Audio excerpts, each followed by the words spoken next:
Hey, everybody, and welcome to our final day of our Silver series. We're so excited to be here with you today. Again, I'm Amy Arndt. This is Aaron Osborne, and we're so excited to bring you the fifth and final day. So today we're going to talk about our fears. What fears we experienced when we first started the business, and if we're honest, that we still experience a little bit today. But we're going to talk about how to identify those fears and how to overcome them.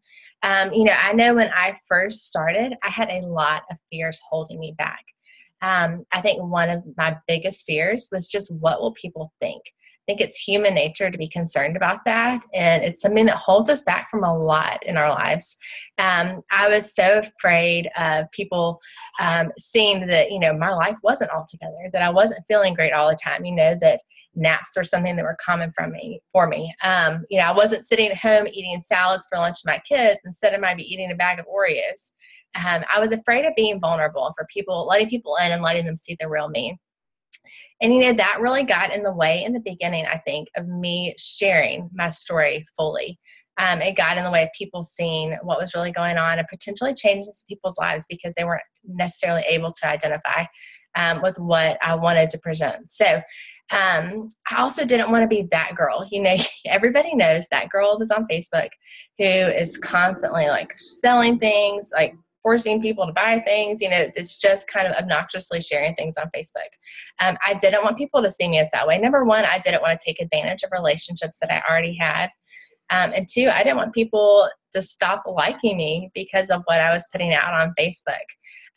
But as time has progressed and as I've done a lot of self-growth, I've realized that people's opinion of me does not control who I am. The way that they perceive me is not the true me. I think if I would have been stuck in that fear, it would have really held me back from where I am today. I have gained so much more, 10 times more today from sharing my journey, from being real, from being vulnerable, from overcoming those fears than I would have if I would have stayed where I was. And I'm so grateful for this journey that I've been on because I said no to my fear, because I acknowledged the fear, but I kept doing it anyways. Share from the heart. I think that when people are looking at your posts and they're looking at your messages, people can pick up when you're being genuine or when you're being ingenuine or fake or salesy. And so share what's going on in your life, not just with Plexus, but in all aspects. Share your heart, share your journey, try to make connections with people. When you put a post up, when you send a message out, I want you to think, how would I feel if I read this post? Or how would I feel if I got this message? Make sure that you're coming across in a way that truly represents who you are. You never know when your post or your message is going to be answering someone's prayer. I think back to when I signed up, and there's a post that Abby had put out that caught my eye and really resonated with me.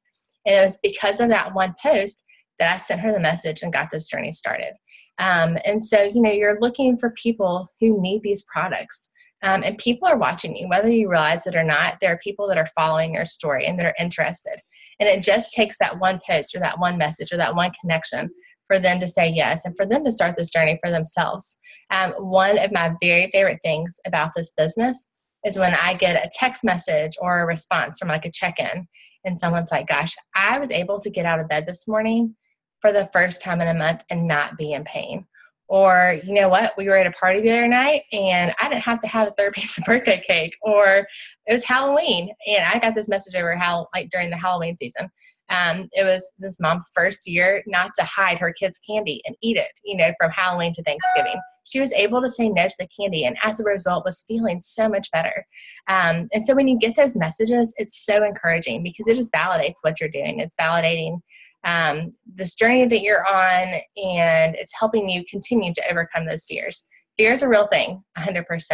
But you have a choice. Do you let that control you and hold you back? Or do you decide to overcome that fear and move forward? And it doesn't mean that first step is not scary. It is. It's still very scary. But you keep on going. You keep doing it again and again and again. And it does. It gets less scary every single time. And so I just encourage you today, if your fear is what's holding you back, just take that first step and see where it leads you. Yeah, I was in a similar boat. When I started, I was skeptical still when I started. I was skeptical when I shared. I wasn't sure. Thought I was feeling better, but you never know. But what I was really scared about, what I was really fearful of, was failing and not being good at sharing this and not being good at growing a business or getting my products covered. And so that was a big fear of mine. I'm also a nurse, and I come from a family of physicians and nurses. And I don't know if you know, but nurses and physicians are pretty hard people to convince in the health field as to what's good for them. So it was hard for me to admit that I was trying something to make myself healthier that wasn't a medicine or wasn't just food, you know. And so it was hard for me I was fearful of what my family would think, that I would fail.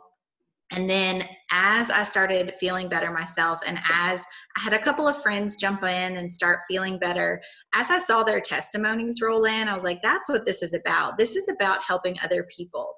This is about helping other moms, because my story is not unique to me. I am not the only mom on the planet who lived on M&Ms and Diet Coke. Okay. I'm not the only mom who could not wake up early enough to go exercise. You know, it's not unique to me. And so when I changed my mindset to, this is not about what's happening to me, it's about what I can do to help others.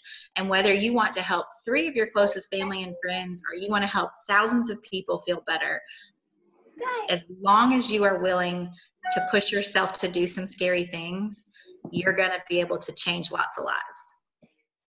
Thank y'all so much for joining us on the Silver Series. We have one more who's joining us. And thank you guys so much. We hope this is helpful. If you need any help, please reach out to us or to your upline, and we would love to help you guys get to this first level. So y'all have a wonderful day, and thank you guys so much. Bye, y'all.